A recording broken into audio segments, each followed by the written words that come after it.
дар шаҳру ноҳияҳои минтақаи Кӯлоб аз ҷашни Наврӯзи аҷам бо баргузории як қатор мусобиқаҳои варзишӣ истиқбол карданд. Ин навбат дар ҷамъияти деҳоти даҳанаи шаҳри Кӯлоб бо ибтикори соҳибкори ватанӣ Давлаталӣ Сироҷев мусобиқаи гӯштингирии гӯштини миллии тоҷикӣ баргузор гардид, ки дар ин мусобиқа беҳтарин варзишгарони ҷумҳурии Тоҷикистон, Узбекистон ва Федератсияи Россия ширкат варзида, барои ба даст овардани тӯҳфаҳои пуливу молӣ бо ҳам нерӯозмоӣ карданд. Пеш аз оғози мусобиқа аз ҷониби соҳибкорони ватанӣ дарҷ гардид, ки бо мақсади амалӣ намудани дастуру супоришҳои пешвои миллат муҳтарам Эмомалӣ Раҳмон дар самти дастгирии ҷавонону варзишгарон ва муаррифии дастовардҳои онҳо ба мусобиқоти имрӯза паҳлавонони номдори Тоҷикистон ба монанди Расул Боқиев, ҷаҳонпаҳлавон Хоҷазода Беҳрӯз, сармураббии тими мунтахаби кишвар оид ба ҷудо Муҳаммадмурод Абдураҳмонов ва дигар варзишгарони номдори дохиливу хориҷӣ ба ҳайси меҳмони фахрии мусобиқот даъват гардида ба онҳо тӯҳфаҳо тақдим карда шуд. Сипас ба майдон аввалин шуда варзишгарони вазнҳои поёнӣ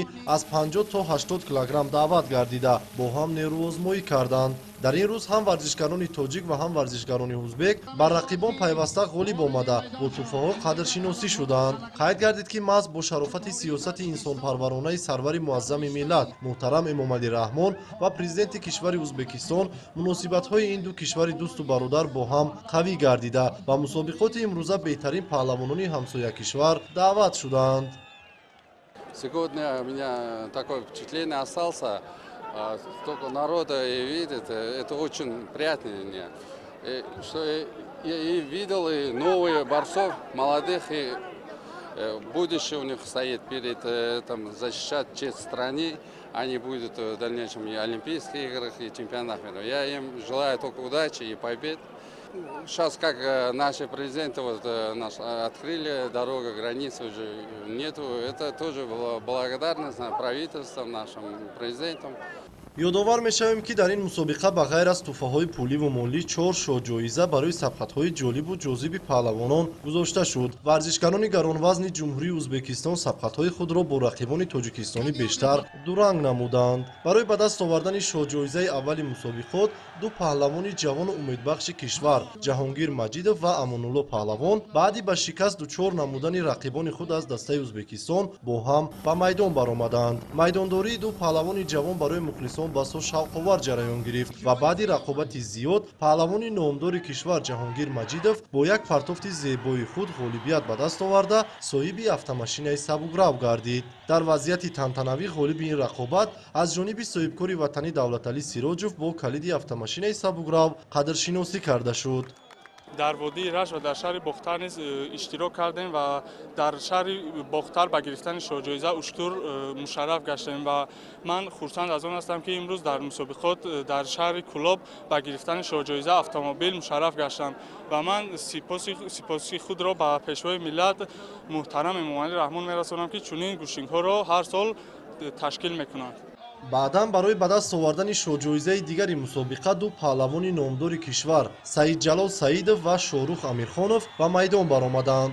сабқати ин ду паҳлавони гаронвазн басо ҷолиб сурат гирифт, ки дар натиҷаи як партофти бобарор Саидҷалол Саидов ғолибият ба даст оварда соҳиби шоҳ-ҷоиза гардид. тӯҳфаи ғолибро аз номи соҳибкорони ватании шаҳри Бохтар паҳлавони номдори Тоҷикистон ҷоизадори бозиҳои олимпӣ Расул Боқиев ба ғолиб ҳадя намуд.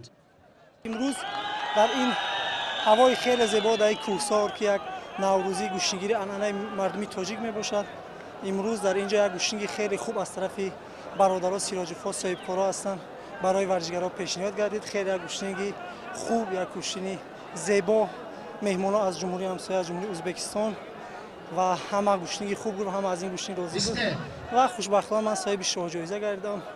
бо анам ҳарф ки мағлуб гарда будам, имрӯз бо кӯшиш кардам, ки сазовори шоҳ-ҷоиза гардам. минавари худро ба ҳамаи мардум барои мухлисон мерасонам, ки дастгирӣ зиёд кардам.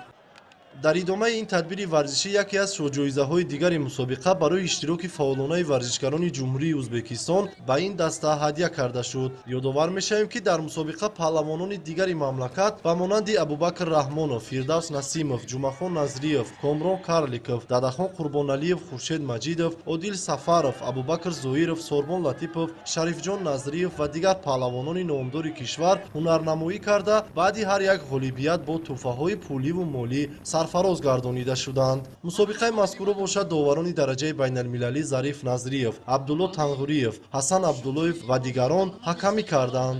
ёдрас мешавем ки дар ин мусобиқа беш аз 20 000 нафар ҳаводорони гӯштингирӣ аз гӯшаву канори мамлакат ба ҳам омада ба паҳлавонони худ мухлисӣ карданд. тантанаҳои идона ва мусобиқаҳои гуногуни варзишӣ дар шаҳру ноҳияҳои минтақаи Кӯлоб барои сазовор ҷашн гирифтани Наврӯзи аҷам идома доранд.